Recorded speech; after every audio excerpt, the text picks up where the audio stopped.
पुराने समय की बात है। किसी गांव में दो किसान रहते थे। दोनों बड़े गरीब। उनके पास बहुत थोड़ी जमीन थी जिस पर खेती करके अपना व अपने परिवार का गुजारा किया करते थे। समय गुजरा और उन दोनों की मृत्यु एक साथ ही हुई। दोनों को यमराज के पास ले जाया गया। यमराज ने पूछा, बताओ कि तुम्हारे इस जीवन में क्या कमी थी और तुम्हें क्या बनाकर पुनः इस संसार में भेजा जाए।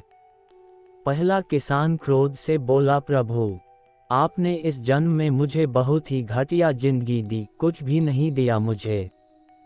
पूरा जीवन मैंने खेतों में बैल की भांति काम किया, जो थोड़ा बहुत कमाया भी वह पेट भरने में ही खर्च हो गया। ना तो मैंने और न ही मेरे परिवार ने अच्छे वस्त्र पहने और न ही अच्छा खाना खाया। ये सुनकर यमराज कुछ समय मौन रहे, फिर पुनः बोले, तो अब तुम क्या चाहते हो। इस पर किसान बोला, कुछ ऐसा कीजिए कि मेरे चारों ओर से पैसे ही पैसे बरसें, परंतु मुझे किसी को कुछ ना देना पड़े। प्रभु बोले, तथास्तु। यमराज ने दूसरे किसान से पूछा, तुम्हारी क्या इच्छा है, क्या तुम्हें भी मुझसे शिकायत है। किसान बोला, नहीं प्रभु, मुझे आपसे कोई शिकायत नहीं है, आपसे मैं क्या मांगूं। आपने मुझे सब कुछ दिया, दो हाथ पैर, खेती करके अन्न उगाने के लिए जमीन, भूख लगने पर भोजन, तन ढकने को पर्याप्त मात्रा में वस्त्र। सिर्फ एक कमी लगी मुझे अपने जीवन में कि सीमित मात्रा में अन्न धन होने के कारण मैं अपने द्वार पर आए भूखे व जरूरतमंद लोगों की सहायता नहीं कर सका। कुछ ऐसा कीजिए कि अब जो जन्म मिले तो यदि कोई भूखा व्यक्ति मेरे घर आए, मैं उसकी खूब मन से सेवा सहायता कर सकूं।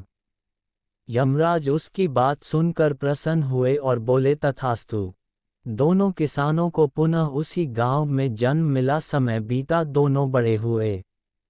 पहला किसान जिसने अपने चारों ओर धन की और किसी को कुछ ना देने की कामना की थी, वह उस गांव का सबसे बड़ा भिखारी बना।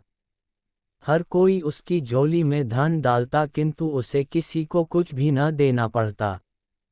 दूसरा किसान उस गांव का बड़ा धनी एवं धर्मात्मा व्यक्ति बना। कोई भी उसके द्वारा से खाली ना जाता, वह सबकी तन मन धन से सहायता किया करता। मित्रों, ईश्वर ने हमें जो दिया है उसी में संतुष्ट रहना आवश्यक है। अक्सर देखते हैं कि हमें हमेशा भगवान से शिकायत रहती है कि हमें यह नहीं दिया, वह नहीं दिया। अगर हम थोड़ा रुककर यह सोचें कि उस दयालु परमात्मा ने हमें कितना कुछ दिया है, तो हम सिर्फ उसका धन्यवाद ही देंगे।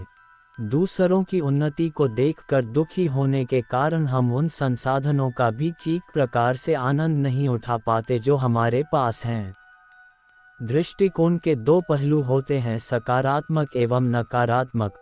अब ये हमारी सोच पर निर्भर करता है कि हम चीज़ों को किस रूप में देखते हैं। अच्छा जीवन जीने के लिए अपनी सोच अच्छी बनाएं।